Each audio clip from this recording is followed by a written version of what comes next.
Welcome, scholars, to today's 5th grade reading lesson. Let's get started.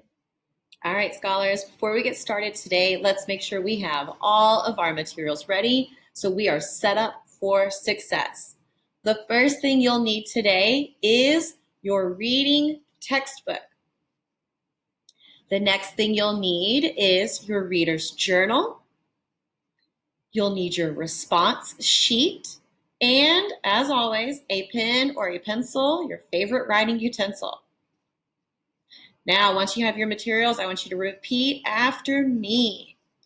I am ready to learn when my mic is off until it is my turn to speak. I am ready to learn when my materials are in my learning space. I am ready to learn when I do not take pictures or record during the meetings. I promise TikTok will be there later. And I am ready to learn when I will respect my classmates and I will respect my learning time. So we have our things, we've set our norms. Let's get started. All right, scholars, let's take a look at this week's new vocabulary words. Your first vocabulary word has 3 syllables, so show me 3 fingers. And let's sound it out. Passionate. Passionate. Passionate. Passionate. Wonderful job.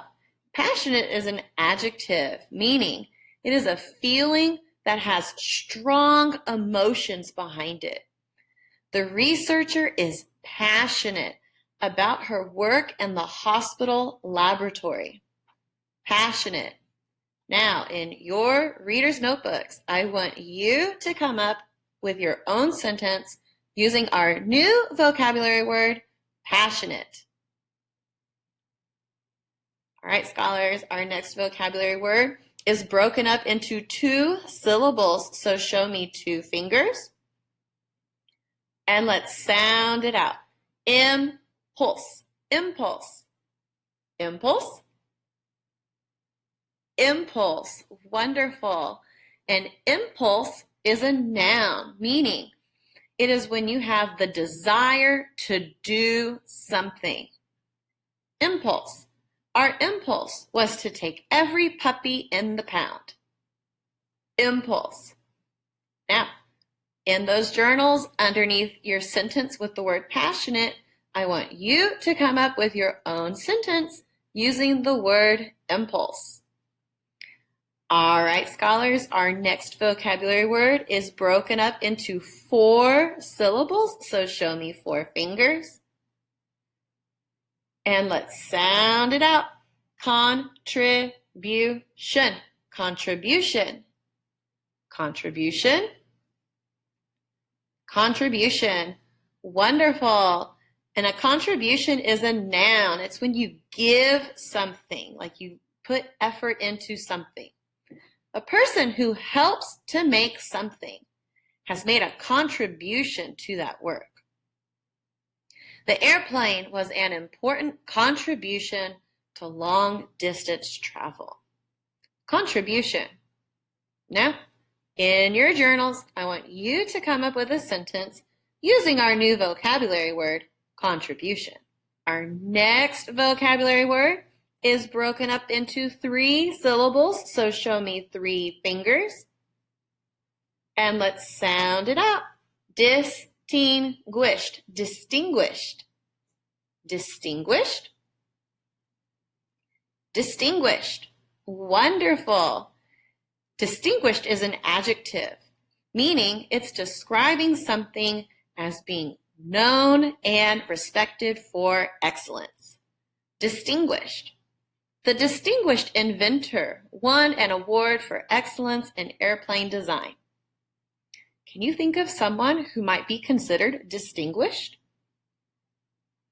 Go ahead and use your own sentence in your journal using the word distinguished and write about it. All right, scholars, our next vocabulary word is broken up into 3 syllables, so show me 3 fingers. And let's sound it out. eccentric, eccentric, eccentric, eccentric. Wonderful. An eccentric is an adjective, meaning it's describing something as odd or different. The eccentric inventor was always working on odd projects. Eccentric. In your journals, I want you to come up with your own sentence using the word eccentric. All right, our next vocabulary word is broken up into 4 syllables, so show me 4 fingers. And let's sound it out. Circumstances, circumstances, circumstances, circumstances. Wonderful. Circumstances are a noun, meaning it's an event that has happened or causes something not to go as planned. Circumstances. Under the circumstances, the picnic was canceled. Can you think what circumstances might have happened for a picnic to be canceled? Go ahead in your reader's journal. I want you to come up with your own sentence now using our vocabulary word circumstances. All right, scholars, our next vocabulary word also has 4 syllables, so show me 4 fingers again. And let's sound it out. Evidently, evidently, evidently, evidently. Wonderful. Evidently is an adverb, meaning it's something that happens for an obvious reason. Evidently, Lila had a very bad fall. What evidence shows us that Lila had a bad fall? Well, I see her arm in a cast, wrapped in a sling around her neck. I think from those clues that she definitely had a very bad fall. Now, in your notebook, I want you to come up with your own sentence using the word evidently. Our next vocabulary word is broken up into 5 syllables, so show me 5 fingers. And let's sound it out. Acceleration, acceleration, acceleration, acceleration. Wonderful. Acceleration is a noun or the act of moving fast. The acceleration of the car around the curve caused it to run off the road. Acceleration. Now, in your notebooks, I want you to come up with your own example using the word acceleration. All right, our next vocabulary word is broken up into 3 syllables, so show me 3 fingers. And let's sound it out. Prototype, prototype, prototype, prototype. Wonderful. Prototype is a noun or a rough model that's created to test something before creating it in its final form. We built a prototype to show what the real robot would look like. Prototype. Go ahead in those notebooks. I want you to add another sentence of your own using our new vocabulary word, prototype. And our last vocabulary word for this week is broken up into 2 syllables. So show me 2 fingers. And let's sound it out. Conceived, conceived, conceived, conceived. Wonderful. And conceived is a verb, meaning to create something. Cora conceived an idea for a safer bicycle helmet. Conceived. Go ahead in that notebook. I want you to come up with your own sentence using our vocabulary word conceived. All right, scholars, let's look ahead to today's reading objectives. Our learning goal. I am learning to use evidence to make inferences about information or ideas not explicitly stated in a text. I'll know I can do this when I can identify evidence as any relevant details, facts, or information that helps me understand what I'm reading. I can use evidence in the text along with my prior knowledge and experience to make inferences, and I can make reasonable, logical assumptions about the intended meaning in a text. And you'll demonstrate your learning by making an inference using evidence from the text to support my thinking. Let's get started. Fantasies are imaginative stories that contain characters and events that are not real. All right, students, what I want you to now do is I want you to flip through your story of the week. It starts on page 45 and ends on page 60. We're going to preview our text together. Let's get started. Captain Arsenio, Inventions and Misadventures in Flight. As I looked through the text, I saw images of Captain Arsenio's flying machines. The illustrations are clues that this story is a fantasy. And remember, fantasy is a type of fiction. A fantasy story usually includes a conflict or a problem and its resolution or how it is solved. Fantasy stories often include sensory details and figurative language to develop the setting and the characters. Fantasy stories also include illustrations that can describe the characters and setting or give clues about the story. Remember, scholars, as we read our story today, I want you to look for the critical vocabulary words, and as we read, I want you to think about the words' meanings. Remember, as we read our text today, we will keep our thinking jobs in mind because good readers are always asking themselves questions. Well, some of those questions that we'll ask ourselves today are, who are the main characters in this text? What is the conflict? What is the setting? What are the key events in the story? These are the literary elements. Good readers also ask, what is the theme or message of the text that the author is trying to convey?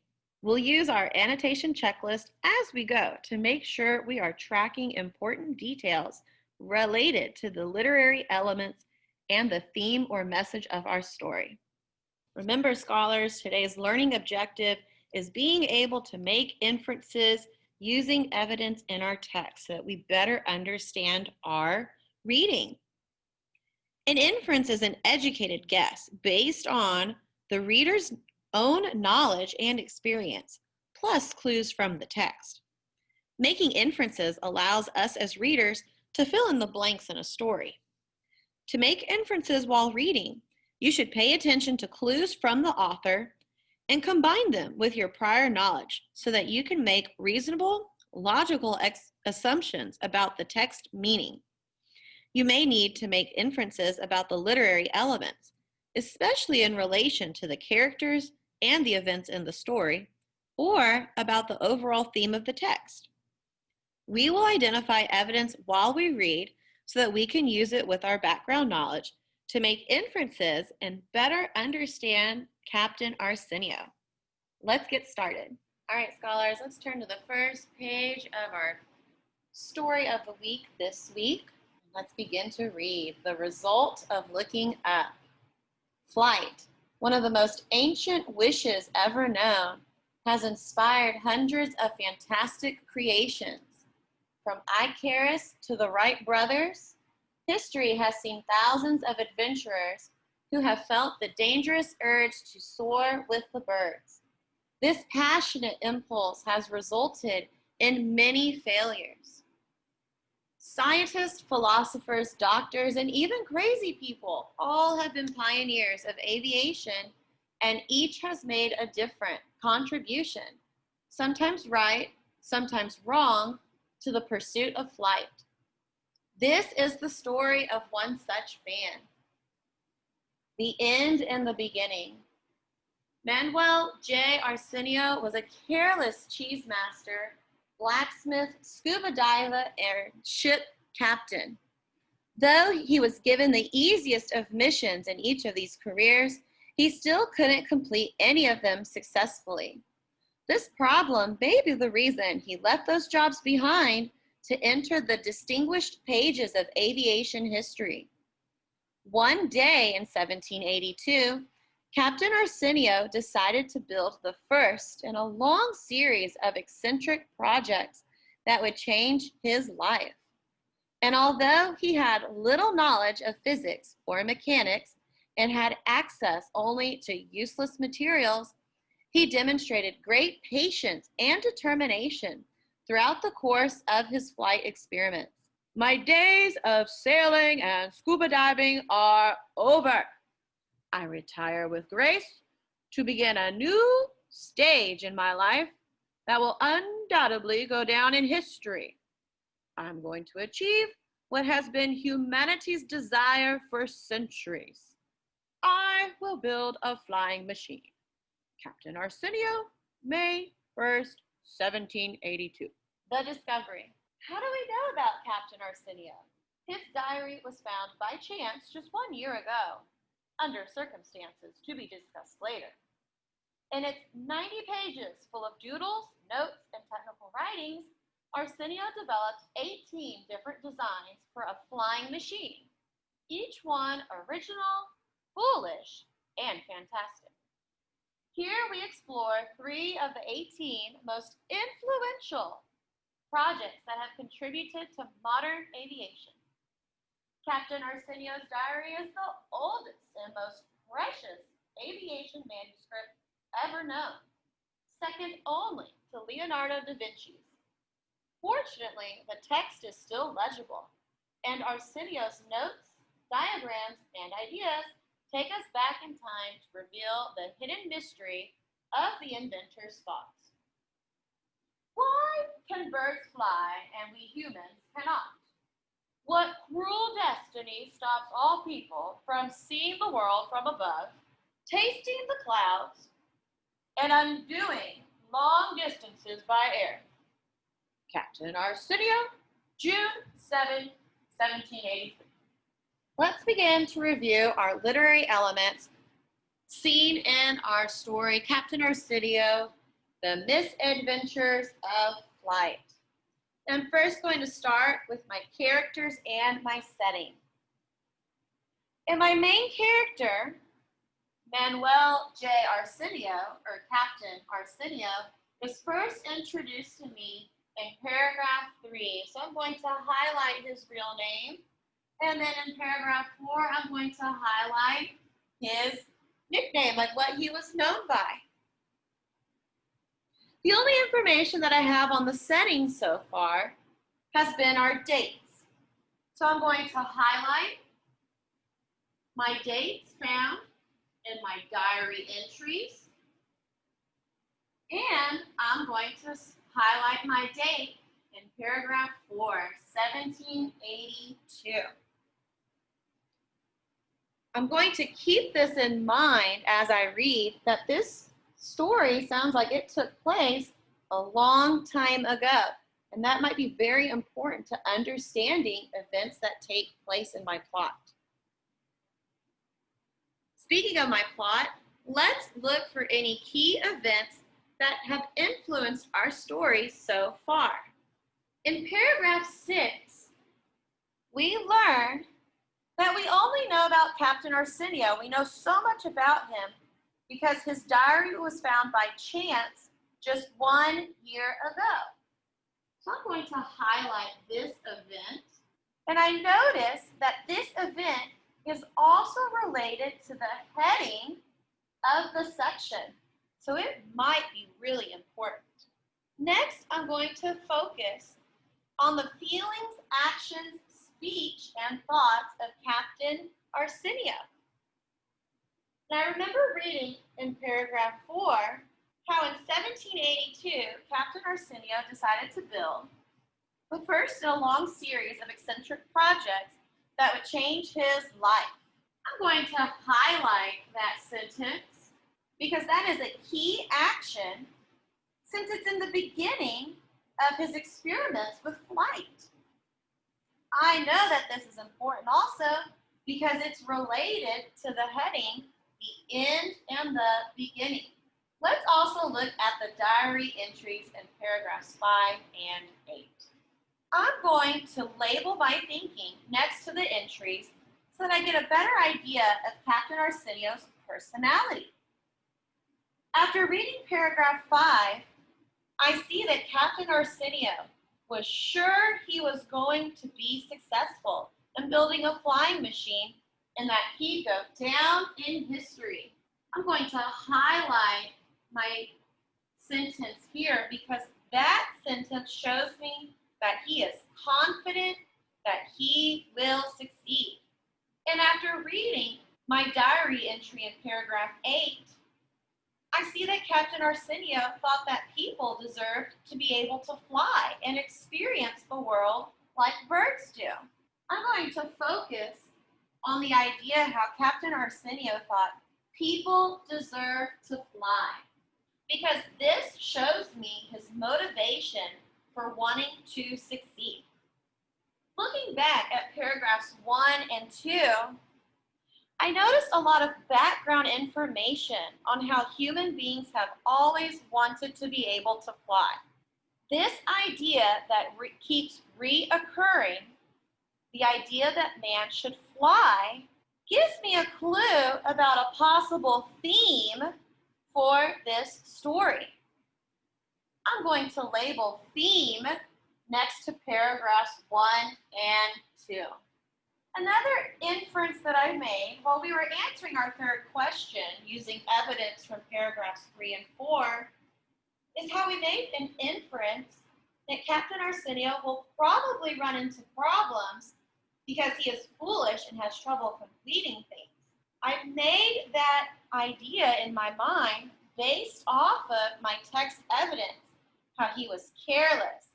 He still couldn't complete any of them successfully, how he had little knowledge and useless materials. From my own experiences in life, when someone is careless, unsuccessful, unknowledgeable, and only has useless things, they aren't someone you would put a lot of trust or faith in as being a successful inventor. All right, guys, that wraps up today's 5th grade reading lesson. Keep reading. I will see you again next time. Bye.